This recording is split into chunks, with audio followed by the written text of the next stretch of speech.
Don Francisco, quisiera consultarle respecto a unos señalamientos que están haciendo algunos sectores de la oposición y también algunos expertos constitucionales. Ellos aseguran de que en Nicaragua se ha instalado un estado policíaco, ya que prácticamente muchos municipios del país están tomados por oficiales de la Policía Nacional. Hay un constante patrulleo por las principales vías del país. Hay presencia policial en los colegios, en universidades, hay presencia policial en los centros comerciales. Se ha prohibido cualquier tipo de manifestación. Ayer la Unidad Nacional Azul y Blanco solicitó permiso a la policía. Bueno, quiero aclararte, no hubo una solicitud de permiso, lo que hubo fue una notificación de que iba a haber una manifestación, lo cual es incorrecto, o sea, no se ajusta a la normativa. Sí. Bueno, ellos argumentan de que solicitaron el permiso. No, la carta pública, que vos debes de conocerla, no dice solicitud de permiso, dice les notifico o les informo que voy a hacer una marcha. ¿Entendés? Entonces no hay un cumplimiento del procedimiento. Y bueno, pero la policía después dijo de que negaba el permiso. Quiere decir que claro, la policía lo tomó como que estaban solicitando permiso. Porque públicamente dijeron algo de eso, pero la carta no se ajusta al procedimiento. Sí. Entonces ellos señalan de que hay un estado policíaco. ¿Usted considera que realmente es así? O... Bueno, desde mi opinión, lo que afortunadamente yo creo que la policía y las instituciones del Estado han retomado el rol que tienen por competencia. Si vos dividís el escenario de Nicaragua del año 2018, a principios del 18 en Nicaragua la situación era estable, la situación económica, social y de seguridad era óptima, es decir, la mejor de Centroamérica. Después se dio una crisis entre abril y julio, una crisis de violencia que comenzó con una protesta, digamos, legítima, pero que se encadenó rápidamente en niveles de violencia extremos, que implicaron tranques, etcétera. Y durante ese periodo de tiempo, la mayor parte de las instituciones del Estado, incluso de la policía, dejaron de actuar, por la razón que haya sido. Es decir, la policía se replega. Ahora, yo creo que me parece legítimo que la policía retome su rol para restablecer el orden frente a los niveles de violencia que se presentaron. Eso permite que a los ciudadanos, la mayoría de los ciudadanos, comenzamos a trabajar, a realizar nuestras labores culturales, sociales, etcétera, a movilizarnos en la calle, el comercio, activarse, etcétera. Lamentablemente, la situación que se dio entre abril y julio impidió el libre desempeño y la libre movilización de los ciudadanos y provocó tragedias realmente lamentables. 198 víctimas fatales, entre ellas 22 policías, casi 400 vehículos destruidos, casi 300 instalaciones públicas y privadas, casas particulares destruidas.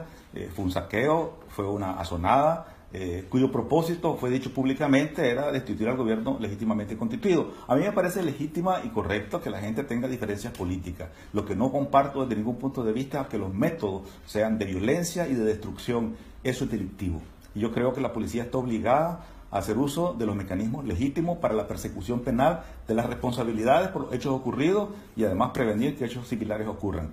De tal forma que yo creo que además las fuerzas políticas del partido de gobierno han retomado su movilización política que estuvo prácticamente proscrita, no se salieron a la calle durante estos meses de asonada. Después la organización política de ese partido del Frente Sandinista ha retomado esa movilización, tiene presencia física en las calles, legítima también, con un carácter totalmente preventivo para evitar los niveles de violencia que se dieron antes.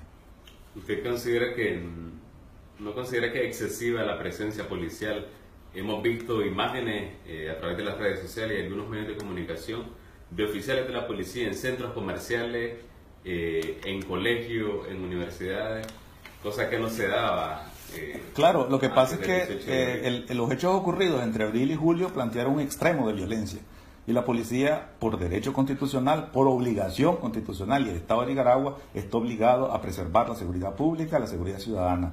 Y no está proscrita, no está inhibida a estar presente en todos los espacios públicos necesarios. Y yo creo que es correcto, digamos, porque los extremos de violencia que se dieron son lamentables. Entonces hay que evitar que esos extremos de violencia se vuelvan a dar en los niveles que se dieron, que provoquen los daños que provocaron. Así es que lo que aquí tenés no es un Estado policíaco, lo que tenemos aquí es un Estado de Derecho donde las instituciones públicas, incluso la policía, está cumpliendo su labor para que los ciudadanos nicaragüenses, la mayoría de los ciudadanos nicaragüenses, podamos trabajar y desempeñarnos en las actividades sociales, culturales, económicas, etcétera, con la mayor tranquilidad posible. Es decir, me parece que es legítimo y además está obligado el Estado. Yo pregunto, si no es el Estado de Nicaragua, si no es la policía la que pone el orden, ¿quién lo va a poner? Aquí vas a tener la presencia de un caos y una anarquía absoluta.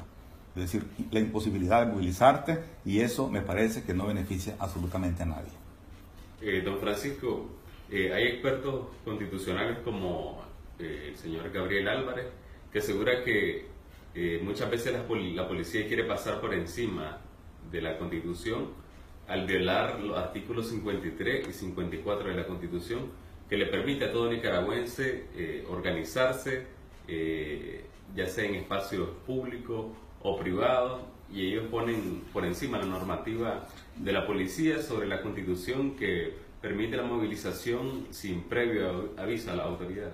Esa es una interpretación ligera e incorrecta. Nosotros estamos aquí reunidos, somos 3 personas. Esta reunión es pacífica. ¿A quién le pedimos permiso? A nadie, porque tengo un lugar privado. Entonces, la Constitución establece en el artículo 53 el derecho a reunión pacífica. Es decir, y ese derecho a reunión pacífica no requiere permiso previo absolutamente de nadie. Así como nosotros estamos reunidos aquí, a nadie le hemos pedido permiso y nadie nos tiene que exigir ningún permiso, porque es una conversación, es una reunión pacífica, como el cumpleaños de tu hija o de tu esposa o de tu familia o la fiesta de un amigo donde se reúne en una casa. Reunión pacífica. Pacífica es el adjetivo calificativo fundamental. Cualquier reunión que no sea pacífica es asociación ilícita para delinquir, es delictiva.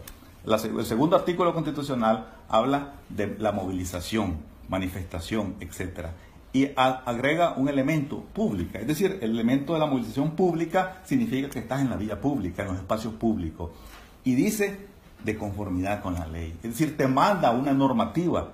Todo está normado o está regulado por leyes secundarias con frecuencia. Es decir, por ejemplo, vos tenés derecho a la libre movilización, cierto, pero hay una ley de tránsito, por ejemplo, donde dice que hay un alto a veces y hay una vía o 2 vías o hay un semáforo en rojo. Alguien puede decir, no, pero la libre movilización dice que tengo derecho a movilizarme con libertad. Sí, pero cuando es luz roja, vos no podés pasar. O cuando es una vía, no podés ir en sentido contrario. De tal forma que el artículo constitucional de la libertad de movilizarte es legítima y es correcta, está condicionada porque como usas espacio público, podría restringir derechos de otros ciudadanos a la libre movilización y por lo tanto estás obligado a solicitar un permiso previo, un trámite previo, donde debes decir hora, día, lugar, ruta, quiénes se responsabilizan de las consecuencias de los hechos, qué organización, qué persona, y además cuál es la garantía o la fianza que vos ponés porque eso ocurra con la mayor tranquilidad. ¿Qué pasa si hay una marcha, una movilización y se provocan 2 daños a 2 vehículos particulares o a una casa o a un local público? ¿Quién responde? Costó 10.000, 12.000, 20.000 dólares. Si cuantificamos los daños provocados, solo daños públicos son más de 200 millones de dólares entre abril y julio. 200 millones de dólares que son propiedad tuya, propiedad mía, propiedad de los nicaragüenses y que alguien destruyó y no respondió por esa destrucción. ¿Cuántas casas particulares, cuántos carros particulares, cuántos, espacios públicos, municipales, etcétera, fueron destruidos? El daño económico al país es muy grande, así es que alguien tiene que responder. Los derechos están condicionados por los derechos de otro, es decir, y no pueden pasar por derechos de otro. Así es que habría que leer la Constitución con la mayor responsabilidad posible. Y el principal propósito de esto debe ser que los nicaragüenses tenemos derecho a vivir y a trabajar en paz, y que toda aspiración política debe recurrir a los mecanismos lícitos, pacíficos, legítimos. ¿Considera que son violentas las manifestaciones de la oposición? Bueno, la mayoría ha tenido consecuencias lamentables. Es decir, todos los daños causados que yo te mencioné antes sobre la vía pública han dejado destrozos, y ante ese nivel de riesgo, ante esa situación, los tranques han sido violentos y eso ha causado daño real. Así que yo creo que el Estado y la policía está obligada a la mayor precaución posible, y estas organizaciones políticas que tienen un planteamiento político deben de recurrir a los mecanismos legítimos y cívicos y democráticos para aspirar al poder político.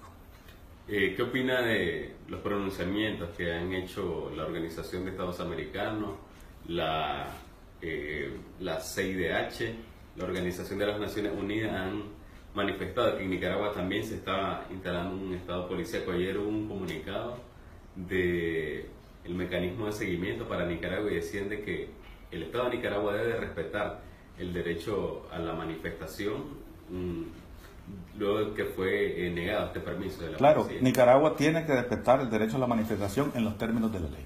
Eso es correcto.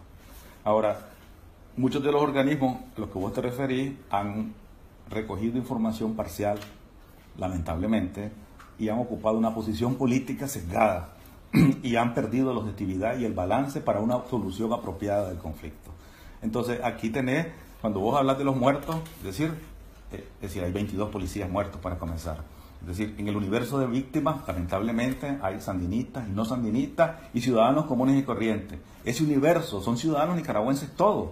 Es decir, y ahí en una confrontación, en una violencia provocada por una protesta política que se desnaturalizó en su carácter cívico y legítimo, bueno, se provocó un daño terrible al país. Un daño humano, un daño material, un daño moral, un daño a la imagen pública internacional. Muchos de los organismos internacionales se dejaron llevar por muchas noticias falsas. Las fake news abundaron en el escenario internacional y lamentablemente fueron pocos los espacios, quizás como el de ustedes, que logró plantear información balanceada sobre las circunstancias que estaban ocurriendo. Pero la mayoría transnacionales de la noticia se limitaron a plantear una cara de la moneda y una cara falsificada de la moneda a veces. Y me parece que eso es lamentable y generó posiciones políticas y actitudes internacionales, desde mi opinión, incorrectas, que tarde o temprano se terminan desmontando porque al final, la verdad, creo yo, que prevalece. ¿Considera de que los opositores, como dice el gobierno, intentaron aceptar un golpe de Estado, como ha dicho el presidente? Bueno, habría que buscar lo que se define como golpe de Estado. Podés buscar cualquier diccionario de la lengua española, de la Real Academia o de Wikipedia o donde querrá, y golpe de Estado se define como sacar o pretender sacar a un gobierno legítimamente constituido por la violencia.